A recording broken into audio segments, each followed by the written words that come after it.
Asgard's Wrath 2, the most controversial game upon release, has now got their official update for the Quest 3 with 2 toggles aspects, meaning like just performance rendering has upped, and it's a 90 hertz aspect.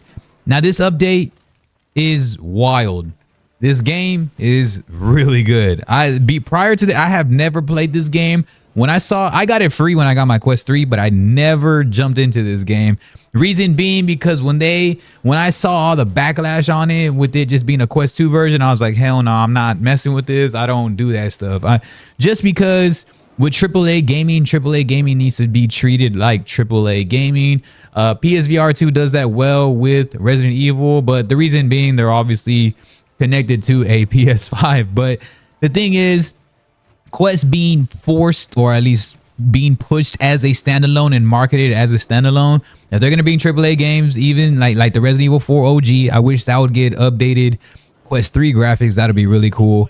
But Asgard's Wrath 2, this Quest 3 performance update is much better. Now, it's actually quite surprising how fast they turned this around. That just shows the notion that devs can do this shit, but they decide not to do this. Everything about this game is fun. The immersion is cool. It is a long ass game. I think I did like over an hour just to try it out, and it is so tedious, but in a cool way possible, right? Once you learn it, I wish it really did implement a little bit more physics. It doesn't necessarily have to be Bone Lab or Battle Talent or Dungeons of Eternity, which the game it does remind me of solely. It really reminds me of Dungeons of Eternity like a lot. Dungeons of Eternity is a really damn good game. And Asgard's Wrath reminds me of that with better graphics and a little bit more of like how VR should be graduated into. Asgard's Wrath 2 is the definition of what VR should be right now. Now, it's not going to be everyone's cup of tea. This is not even going to be my cup of tea. Like, I just played it just so I can really dive into it. I'm not going to be a huge fan. I don't get paid to talk about this shit. I just was like, yo, this game is dope. I was like, man, because I can't play that long in VR. I have a Quest 3 and with the stock battery. I'm not going to be playing for hours upon hours. Like, I mean, it only lasts like 2.5 hours if you're playing this game. So what this game offers, it is kind of a beefy gigabyte. I think it's about 32 gigabytes, and which is good. I mean, we got to expect that when graphics start to get better in VR, but this has set a tone for VR. So I would put this game up there in terms of really setting new limitations for VR. This should be now the actual requirement for a VR game. If a VR game doesn't really take this much amount of like graphics or gigabytes and perform like this, it should be now. It doesn't always have to be this type of game, right? But if an FPS is going to release or whatever it is that's going to release, games should always look like this in VR just to even stand a chance with the actual continuity, mainstreaming, making all this shit with VR that everybody tries to overhype all day. VR is overhyped and it is a very gimmicky platform to be into. The only thing that can say VR, if games look like this at the requirement, this should be the boundary requirement right now. As now that Ghost of Tabor has been really making huge levels of marketing, and Asgard's Wrath 2 right now I think is a really great game that can set foundations and boundaries of how it should look. These graphics are nice for being a Quest 3, but should I really be saying that now? I don't know, man. We have evolved tech. I shouldn't be saying like, oh, this is great graphics for the Quest 3 or Quest whatever standalone. I think it should all be figured out. This game is showing us right now that games should be having it figured out now in terms of actually delivering immersion. This game is hella immersive. It's actually pretty scary, man. It jumped out like right in the beginning, man. It just had a big ass jump scare. I was like, yo, man, hey, chill out, man. So it is like scary. It's frantic. As soon as it starts, man, it jumps in like all pops up all in your face.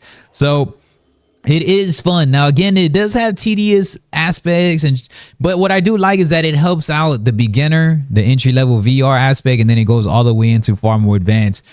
It is a fun time. Man, I was having fun playing this game. It's something that I don't think that it's something I'll try to ever like complete, nor is it something I'll spend hours and hours again, but at least it does have that feature of replayability, Quest 3 enhanced graphics, and much more performance.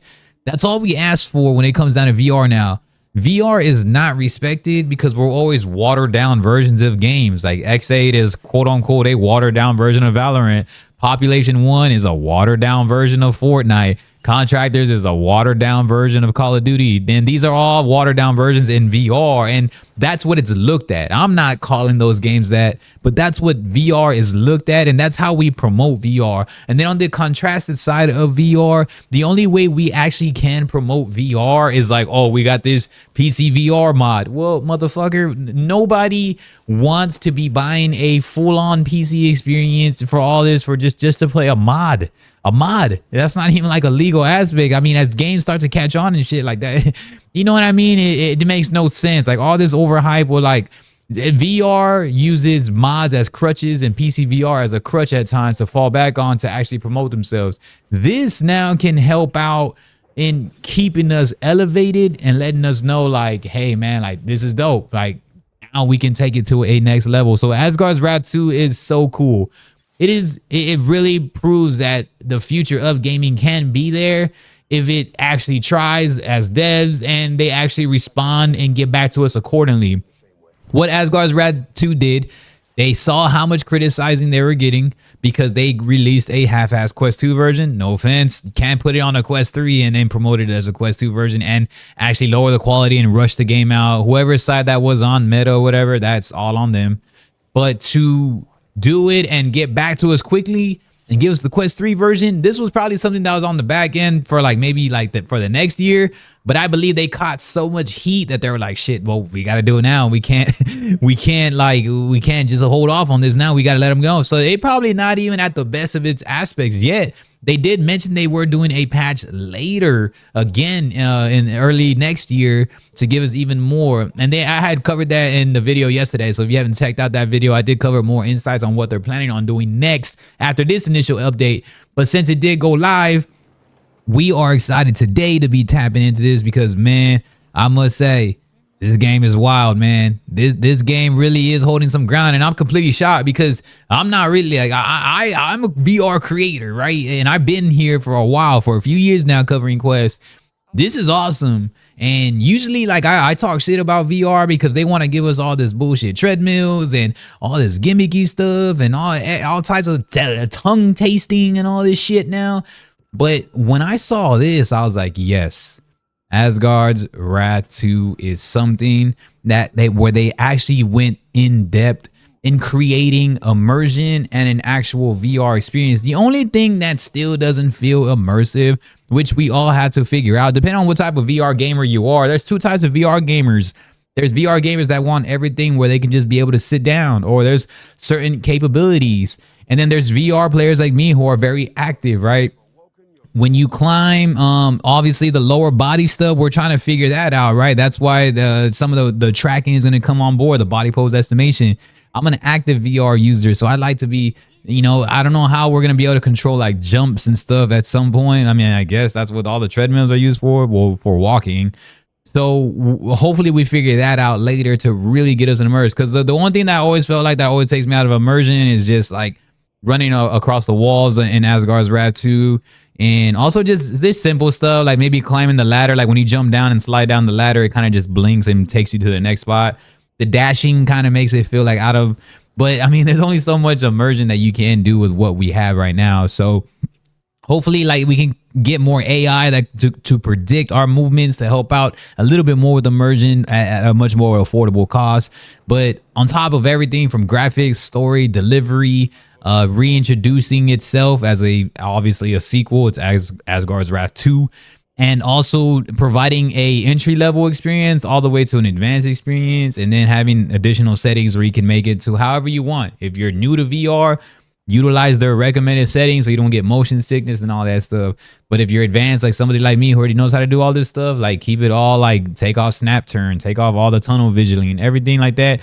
That's what it needs to be, right? And then it also needs to be all the way adopted to people with different physical limitations, right? If people just want to sit down or people have to sit down. And the further we can do that with VR and make it as flexible and immersive and really the adaptability for virtual reality, then that's how you can mainstream it. And right now, Asgard's Wrath 2 is doing the right thing.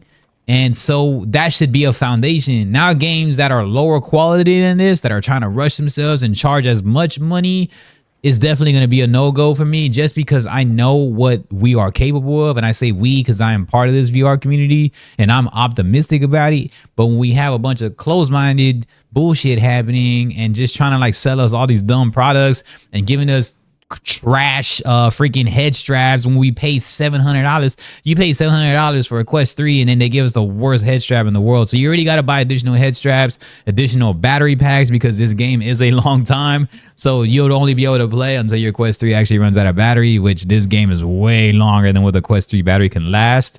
So it's all this shit that kind of makes it weird, but at the end of the day, it's a step forward, and I feel that they can really get better at it, man. But y'all gotta let me know what's up. Y'all stepping in Asgard's Wrath 2. I appreciate y'all. Like, subscribe, as we give y'all actual transparency. We don't get paid for this. Just a simple like, thumbs up, or a comment helps with this weird ass algorithm, and it helps us actually talk to people, have conversations with you all, and not things that y'all are being sold on all day. And I just get tired of VR being this overhyped selling point to try to get people to like, oh look, I'm cool in this new tech and exotic stuff, when in reality, man, like we want it to move the right way. And Asgard's Wrath 2 taking that criticism on the worst, like weirdest controversy of a release ever is exactly what we needed, so we can create real stuff, get the feedback, and to push VR to its higher limits. And Asgard's Wrath 2 does that, man. I appreciate y'all. Peace.